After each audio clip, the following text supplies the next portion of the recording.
Welcome to Faith and Recovery with Anthony Acampora. Welcome to Banyan's Faith and Recovery radio show. I'm your host, Anthony Acampora. The Faith and Recovery radio show focuses on advice and insight for families of those in addiction and suffering with mental health issues. We have powerful personal testimonies on this show, and we have guests who are experts in their field. I'm also the director and chaplain at Banyan Treatment Center's Faith and Recovery program. Faith and Recovery is a faith-based alcohol and drug treatment program. It's non-denominational, Christ-centered. The program is designed to allow clients to establish or restore a relationship with God.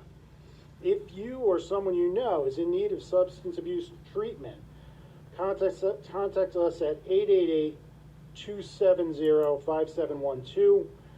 If you have questions or you would like to have a question answered on the next show, text or call 201-538-2754, 201-538-2754. We also have a Facebook page. You can follow us on there. It's called Banyan's Christian Program, Faith and Recovery.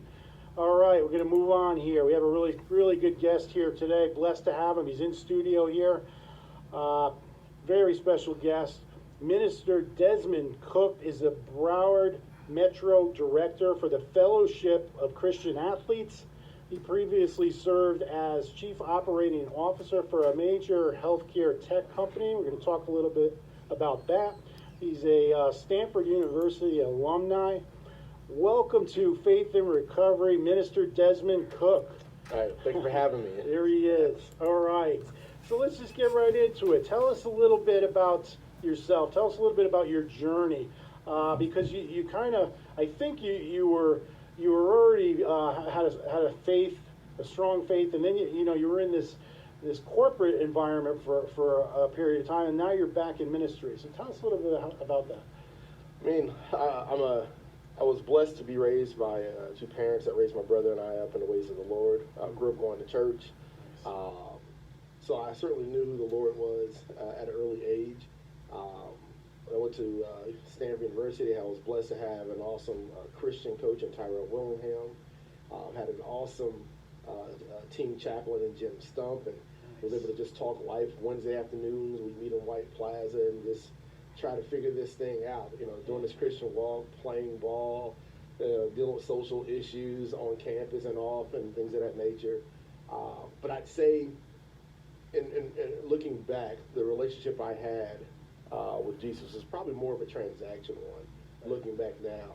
Sure. One where in which, to that point, everything that I had ever wanted was, working like clockwork. All-American in football and track coming out of high school.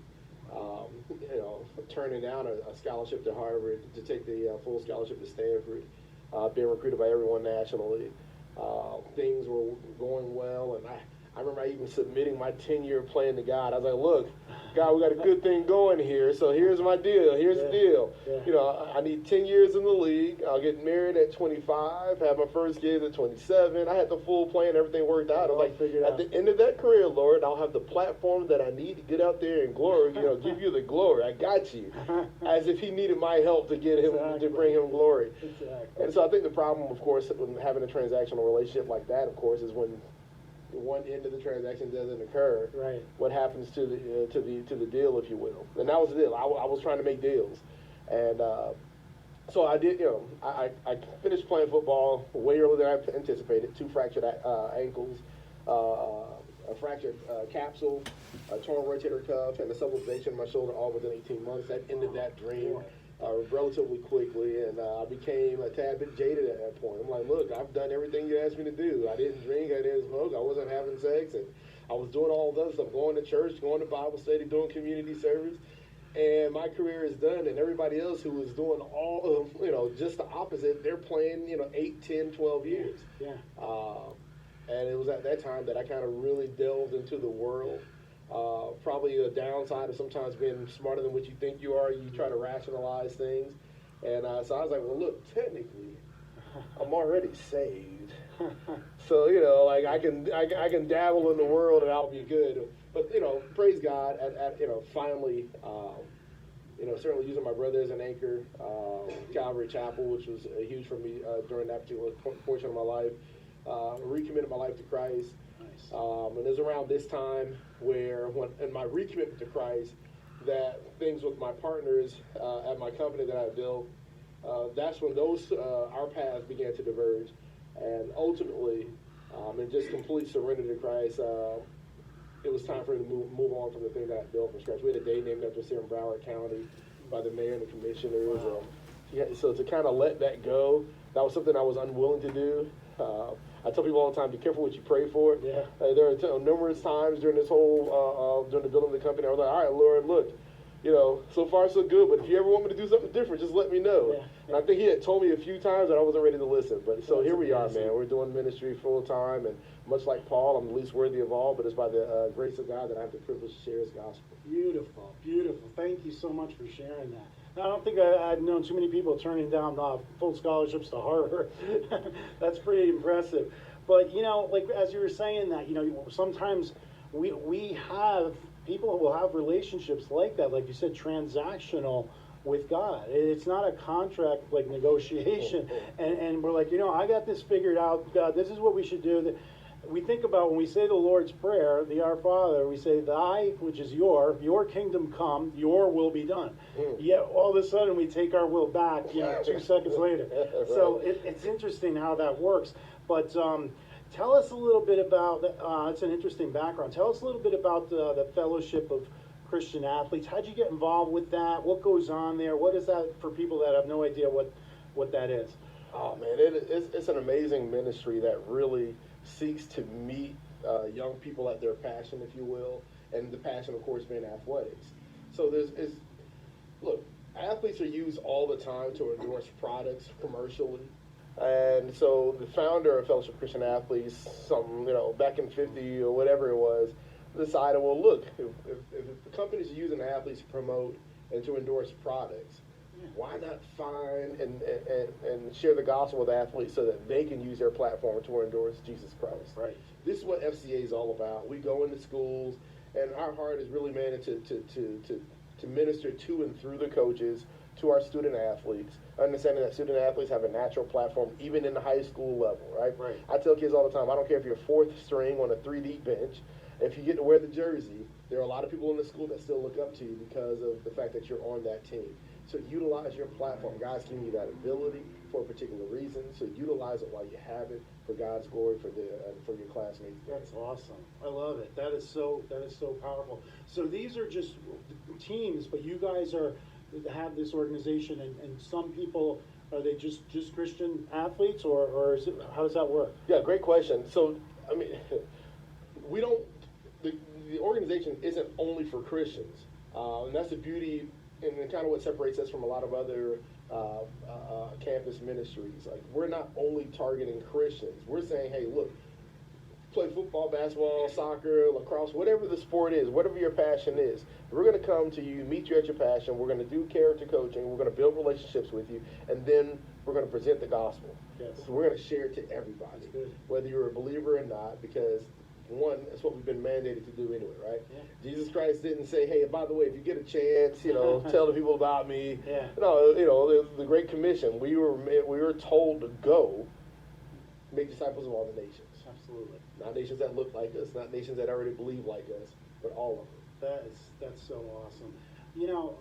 What I'm sure you're dealing with this a lot with the peer pressure and the what people have to, especially young people, have to overcome. I've always given people so much credit, like coming out of if you didn't have that support system in place, maybe it's the family support system, or even the sports support system. And it's so difficult when you're being pressured to do the wrong thing. And even if you do start, you could probably talk about this, because I'm sure you've had some amazing grades and things. You end up being bullied or pressured because you are doing well, and you are smart, and you are excelling academically. And how did you, I mean, it'd probably be easy for you, because this guy, you should see this guy, the size of this guy. He's, about 6'5" or something, 3 something, but, You know, And I'm the midget in my house. Yeah, there you go. Me too. Actually, my brother's a lot bigger than me, believe it or not. But the thing of it is, I mean, how did you overcome that? How did you deal with that? If you're getting such negative influences, and then they're making fun of you because you're doing the right thing, and you're getting good grades, and you're doing well in class, I mean, I don't know, man. That's got to be tough to deal with. What do you think? Well, I'd say even to those who aren't necessarily doing well but are still struggling with identity issues, getting picked on, getting bullied, and things of that nature, one of the first things we try to share with all of them is an understanding of who we all are. It's about realizing what your identity should be in. Right? Your identity should not be wrapped in athletics. Your identity should not be wrapped in the grades that you make. We're called to strive for excellence in all that we do, but our identity is in the one that created us. The Bible tells us, right, before we were formed in our mother's womb, he already knew us and set us apart. Amen. And so when they understand that he knew you had a very particular plan and purpose for your life individually, I think that helps to understand that, man, look, yeah, you can tease me all you want, but the one who created all things, the one that can tell you the amount of hairs, the number of hairs I have on my head, he has a plan for me. Absolutely. He loves me unconditionally, so much so that he sacrificed his own son for my life.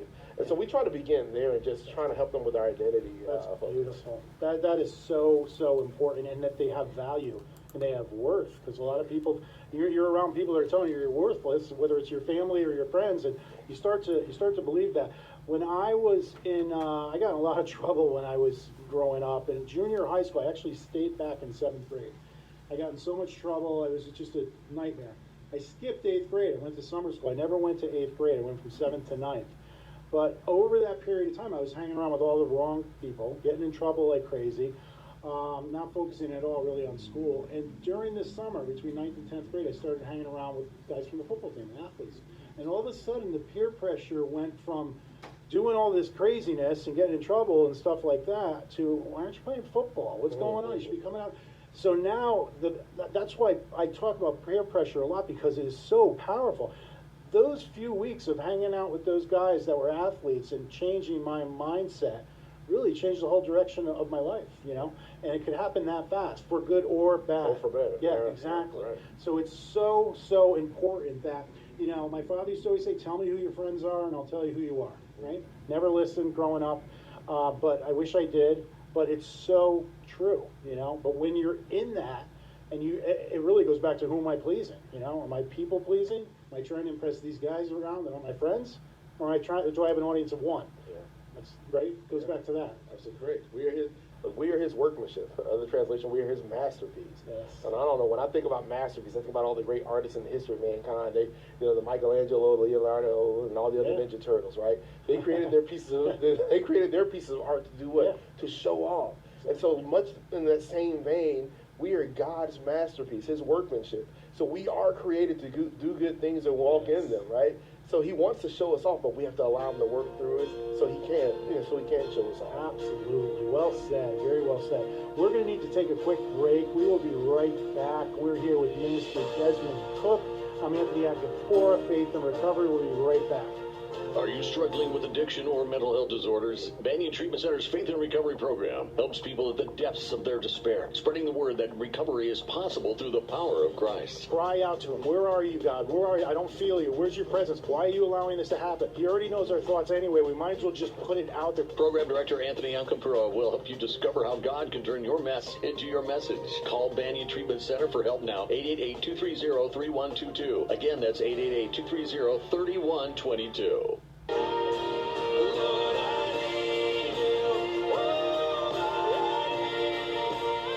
Welcome back to Banyan's Faith and Recovery radio show. I'm Anthony Acampora, your host. We have a really special guest here today, giving some really good insight about a lot of different topics, but we were just talking about peer pressure. And we have Minister Desmond Cook here. He's from the Fellowship of Christian Athletes. Blessed to have him here. What a great guy.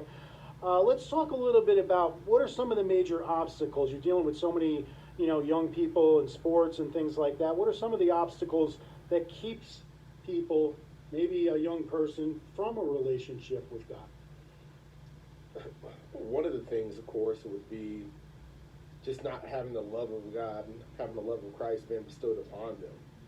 Kids getting picked on. It makes it difficult to want to get to know a God of the same person that's sitting there picking on you. Yes. And too often in the past, that's how it used to be.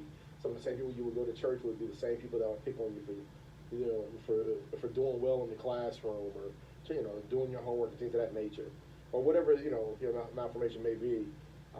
And so I think that was a big thing. And so again, we try to just. I remember myself, freshman in high school, 130 pounds. Nowadays I probably eat 130 pounds. That's a whole other thing. But I remember as a 130-pound student athlete, really just focusing on my academics. I figured I wasn't going to play big-time college ball, so I definitely wanted to have an academic scholarship. And so I studied and worked my butt off, had really good grades in all the honors and AP classes early on, math league, chess team, academic games. And I had no shortage of people that would try to tease me, or what they say, try to clown me for actually trying to do well in school. It made no sense to me, but I'd say one, foundationally, having a strong support network at home, help, reinforcing who and what our identity should be placed in. Then, of course, I think the second tier, of course, is just simply having a solid set of true friends. True friends that, again, are solid in their foundation and what their identity is wrapped in. And I think those two things help. Then, of course, most importantly, as we already know, is individually, we have to take the step towards God to really seek Him, what His plan for us is, understand that He loves us so much, so that no matter what comes our way, it won't dissuade us or discourage us from doing what we're called to do. Amen. Thank you. Thanks for sharing that. It really, it's funny, when I was growing up, I went to Catholic school. I lived in Connecticut in the Northeast, had to go to Catholic school, had to be an altar boy, all this stuff that kind of comes with being Italian in the Northeast. And, I lived like a double life. I saw it from both ends, because when I was at school, I was tall, but I was really skinny. But I was like one of the probably toughest kids in my grade. And I was never picked on. It was the opposite. As soon as I left school, I was one of the youngest kids in the neighborhood. I was picked on constantly. I'd get beat up all the time, everything. So I understood it from both aspects, and I really think it helped me to not pick on people as much, because I knew how it felt as soon as I walked out that door, But it just has to be like what goes on in the schools today, and you start to feel old. It's almost like your parents saying, "Oh, back in my day, that would have never happened."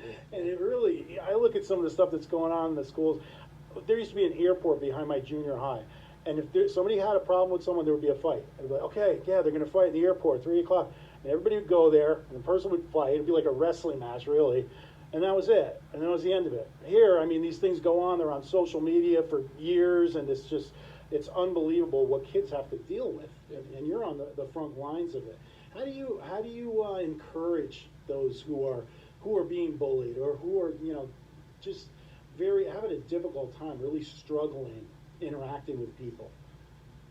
Again, I'm going to go back to knowing that you're a masterpiece and the creator of the entire world's hands. Like, you are His masterpiece. He sees you as such. He has separated you before you were formed in your mother's womb, before the foundation of the earth were ever laid. He had already set you apart. Understanding those things. And then also understanding that how even sometimes through adversity, we're able to still glorify God and help them. And let's be real with it. Like, being Christian doesn't mean your life's going to be easy. So if you were picked on before you became Christian, the likelihood is you might get picked on more after you become Christian. But so we stay real with them and to help them understand that, hey, look, this is what's going to come with it, right? Luke 10, I think it was, counting the cost, if you will. Yeah. So we help make sure we equip them and prepare them for what's about that onslaught that's about to come, because once they give their life to Christ, the devil's going to get even busier. Yeah. And so, those are the things. I wish I had, like this cookie cutter solution that you can apply to every single situation. The only solution that I do know ultimately works for those that truly give in and truly surrender is Jesus Christ. Amen. And thanks for sharing that. What advice would you give families? A lot of family members listen to this show, and they have younger sons and daughters and things like that. They're in school, they're in high school, junior high, whatever the case may be. And, you know, they start to surround themselves with the wrong people. They could see they're going off track. How do you get them back on track? What are some things you might give advice to the families? I'd say one, I mean, you have to infiltrate your child's life, right? You need to be well immersed in well versed in what it is they're doing, who they're interacting with, and what's available on these campuses. Because as far as campus ministries are concerned, it's more than just Fellowship of Christian Athletes. You have First Priority. You have Youth for Christ. You have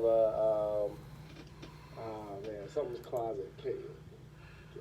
I'll figure out the name of it. But I mean, the point is, there are so many different campus ministries available. I'm gonna be honest with you. Out of all the campus clubs that are out there, if you want to make sure that your child who's having some difficulties is plugged into a place where at the very least they're going to be treated like the man or woman of God that they actually are, those are probably your first places to start. But you have to stay in their lives, get on social media, even if it makes you uncomfortable, get on it, because there are our children now, and I taught for 8 years, and so I was able to kind of see, you know, the movement to our mobile devices and the leaps and bounds that it took just in a short period of time. I didn't have to deal with, I dealt with regular peer pressures and social pressures and things of that nature. I didn't have to deal with the type of stuff that I have to deal with now, you know, with the type of things they're exposed to on Instagram and Snapchat, the bullying, or just, you know, the wrong messages that they're inundated with. Right. So just be there, get involved, go deep in their lives, be there, pray for them, pray with them. And if you haven't done it before, get to know Christ yourself and then introduce them to him as well. Absolutely. We had Christine Zaralbin. She's a prosecutor for Miami. And I asked her pretty much the same question, you know, what advice do you have for them? And she pretty much said a lot of what you just said. And it really is just getting involved, being there, and you know, not giving up hope, but just being present, being in their life. And, you know, sometimes it's not easy. You know, sometimes it's easier to just not deal with it. But we really, really have to make that effort. Can I plug one thing in? My parents, as I was telling you before, understand this. My mother was a teacher, eventually a principal, and an area director of Broward County Schools. Extremely time consuming. Also managed to do her master's and PhD during that time, the same time frame. My father's a regional director for Aramark at that time. My brother and I were very busy student athletes, right? Football, track, basketball, academic games, chorus, band, step team, all these different things. Our parents still managed one or both to make every single one of the events we ever did. I think in my lifetime, there are only 2 events that they actually missed. That's amazing. That's just called also doing whatever it takes to dig deep into your child's life. So I'm sorry. No, that's great. Thanks for that. What's on the horizon? The Night of Champions, and what could you share about that? Yeah, so this is going to be our annual event. It's a celebration at the end of the year for our student athletes that have pushed through and persevered this past school year, balancing both their academic and athletic lives and just being leaders on their campus. It's an opportunity to just celebrate, man. Celebrate the goodness of the Lord and just to fellowship one another. So we encourage everyone, certainly go on our site, check it out. It's a free event. It doesn't cost you anything. We have food, games, we have a comedian. Nice. We have the former world's strongest man who'll be out there speaking at the very end as well. So it's a good time, great event. It's just an opportunity to fellowship one another. It's so important to do things like that and celebrate them, celebrate successes. You know, there's so much negativity out there in this world. And last night, I watch Fox News every night, and I'm actually starting to think of not watching it anymore. Because it doesn't matter which station it is, it's just such negativity. It starts to get me a little bit anxious. I turned it off last night after a little while, and I ended up just putting worship music on, and I was like, I need to do this, man, because it's starting to get to me, you know, all this stuff. But the thing is, we have to celebrate our successes. Yes, you know, they do that in the programs, in the 12-step. You know, you have a 30-day chip, a 60-day chip, 90. It's important. It's important, and it's also important to have fun, too. Yes. You know, we have barbecues at Calvary. Calvary Chapel, Fort Lauderdale has them every quarter. And it's for all of our clients. It's like 80, 90 clients sometimes. It's not just the faith program. And they come up to our devotionals on Monday. It's an optional group. And every time, the day after that barbecue, somebody will say that's in the regular program, I can't believe I had fun. I can't believe I was laughing. I wasn't high or drunk. And, experience that stuff. We're going to need to end. Minister Desmond Cook, thank you so much for being on here. Absolutely. It is a blessing having you. And, man, this was good stuff. If you or someone you know is in need of treatment, please take that leap of faith. Go online, faithinrecovery.com or BanionTreatmentCenter.com, or you could call us at 888-270-5712. If you have any questions or you'd like a question to be on the next show, 201-538-2754.